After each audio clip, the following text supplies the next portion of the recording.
Welcome to episode 1 of my sports take, and I'm your guy, Marsh Madness. And today we're going to be talking about episode 1, the state of the Big 12. The Big 12 conference right now in college football is not looking the best right now. To be honest, it probably has the worst defense of all the Power Fives. Right now, the offense is our opponent, and they're better than everyone else's by a mile. But since all the analysts have to keep repeating this, I'm going to also tell this to you. Defense does win championships. It's true, ladies and gentlemen. We all know this. It's not really a new fact, but the defense in the Big 12 has to get better for them to be taken more seriously. But I'm here to be talking about the state of the Big 12 and how we can make it better. Right now in the Big 12, we have actually only 10 teams, which is kind of crazy because a couple of months ago, they were actually thinking about actually getting 1 or 2 extra teams to add to the conference, which led down to Bob Bowlesby being Bob Bowlesby, the commissioner of the Big 12, and he didn't make the move. Why he didn't make the move? Us casual everyday fans will never know, but I think it was in part of, those other teams didn't bring in the requirement for academic reasons and for partially basketball reasons. And to that, I really say that doesn't really fly with me, but hey, I'm not the commissioner, so we just have to take it right now, I guess. All right, and we're going to be starting off with out of the 10 teams, there are really 10 things we have to, not even 10 things we have to know, but there are 2 major things that have to happen in the Big 12 for them to be in the college football playoff. Number 1, any team coming out of the Big 12 can only have 1 loss. That means you cannot lose anywhere in your schedule, more than likely, and you can only lose to an out of conference or possibly even the championship game. It just depending on how your schedule looks and what your team has accomplished for that said year. And secondly, it's gonna have to be a team that's recognized nationwide. So it's only 2 teams really have the chance to get into the college football playoff, and that's OU and University of Texas.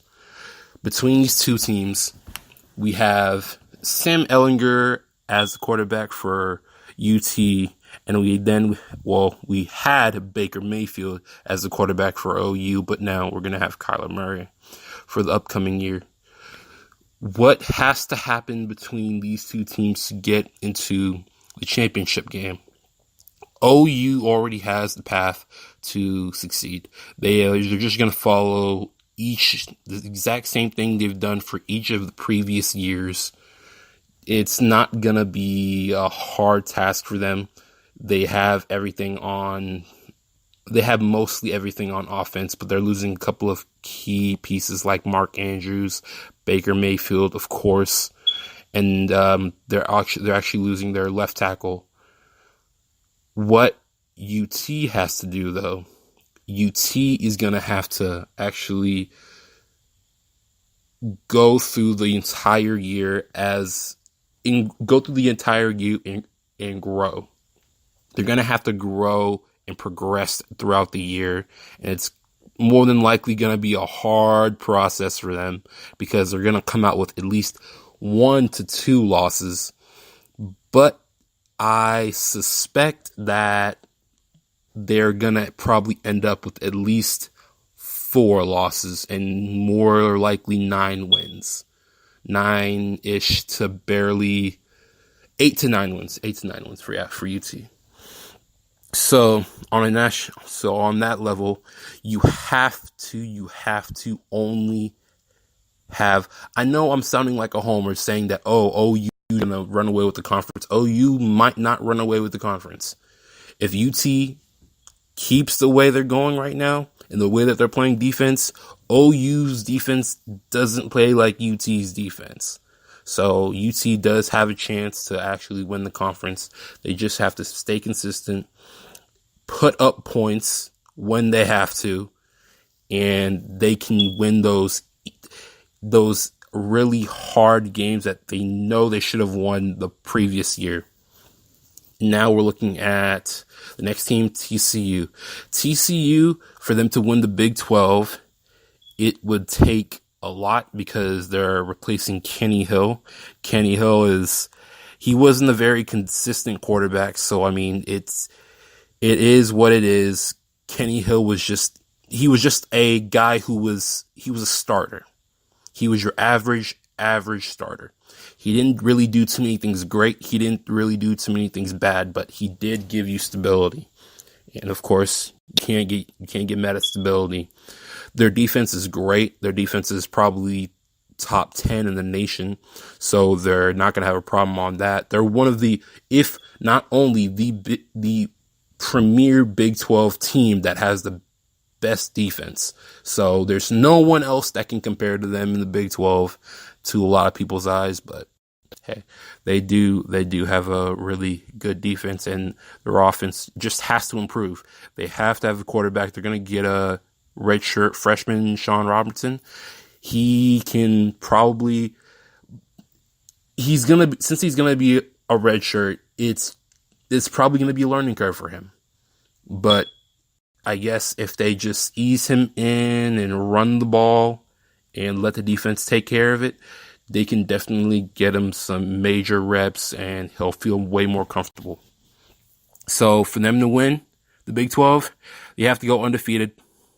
Their major problem is going against OU and UT, those two teams.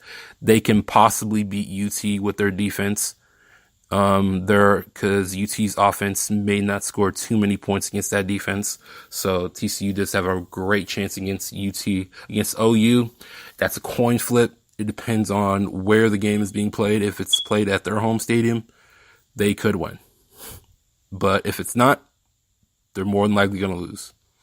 All right, we're going to be talking about West Virginia. West Virginia is also another one of those Big 12 teams. It's a perennial bowl team. So you know that they're going to have about 7 to 8 wins.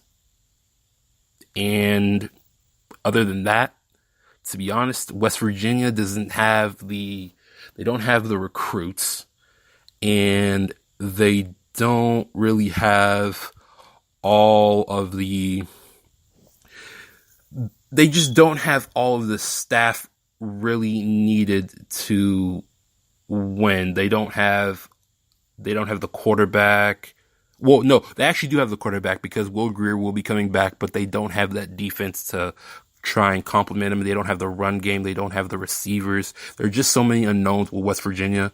So in the larger scale, them actually winning the Big 12, it's a far fetch, but it's just not possible right now. All right, next team we're looking at is Baylor. Baylor has zero chance of winning the Big 12. They cannot win the Big 12 at all because they're still being riddled with all of those allegations and all of those sexual misconduct. It's just really bad for Baylor right now. There's no way that they're going to come back into the fold anytime soon because of where they were. They were in such a great shape that some things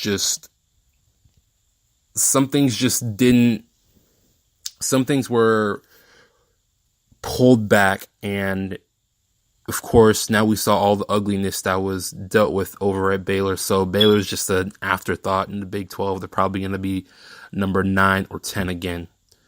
Iowa State, kind of the exact same. No, not really the exact same thing. They got a whole lot better. Their coach is a very, very high energetic guy. They're now going to probably be one of those teams in the Big 12 that's going to have 7 to 8 wins, possibly, because of Joel Lanning, good middle linebacker, even can be even the quarterback at times. They have a good running game and the great defense, very stout, and they always play great at the line of scrimmage. Kansas, you can't say anything more about Kansas. Kansas is a good team. I mean, Kansas State is a good team. Kansas is a horrible team. They're a basketball school. So anything Kansas, they're not going to win it. Don't worry about them. But Kansas State, yes, they're a above average team. They're gonna win somehow 8 games. They're always gonna do that. They always they always push that button to win that extra game to get them up to 9 wins. But yeah, they have a legendary coach, Bill Snyder. Bill Snyder's one of the best. The only problem with him is he doesn't get the best talent. He gets 2 and 3 stars and creates them into starters. But with that, you're not going to win a league with that, and you're definitely not going to be able to get into the college football playoff with that. But still, very, very admirable, very good football school. They can't win the Big 12. Our next is Oklahoma State. Oklahoma State will always get you 10 wins. I don't know how they do it, but they will always find a way. Mason Rudolph is gone. James Washington is gone. And a whole lot of the other receivers are gone. So it's going to be different for Oklahoma State because all those points that they did put up, they're not going to be able to put up the exact same number. But they still have a great coach in Coach Gundy. So the only issue is how are you going to replace Mason Rudolph and James Washington? Those two are your heavy hitters on offense. They create the ball, they create yards, and it's gonna be very hard to actually replace them. But I do believe that Oklahoma State's gonna do something, and they're gonna probably have to start, I think, probably a junior or a sophomore, and then they'll just plug and chug, and possibly they'll be able to replicate what Mason Rudolph did. And our last up is Texas Tech. Texas Tech is a team where they get a lot of unknown, no-name kids, but they mold them into something, and they always have those 1 or 2 years where they're always a great team. They always break above 9 wins, and it's just not as of late. It's just not as of late right now, but they'll be back at some point. But right now, it's just the only 2 teams that can win this conference, that have to win this conference, that this conference will be represented in the college football playoff, is OU and the University of Texas. Overall, this conference is a B-. Everyone always wants to say that, the Big 12 doesn't play defense. The Big 12 doesn't play defense. They're our air raid system. The offenses are just spread out, and it's just not a good conference. Well, to that, it could be true to an extent. It can, but there's a big thing that they're not looking at. Anytime a Big 12 team goes against anyone, they're always afraid because of that offense. Because they know their defense isn't the greatest. They don't have to worry about that as much, but they know about that offense is so potent that it will beat your defense.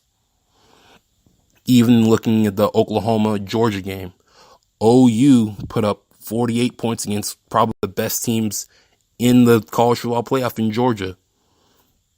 Just a stark contrast right there. Well, that's it for episode 1, the state of the Big 12. Thank you.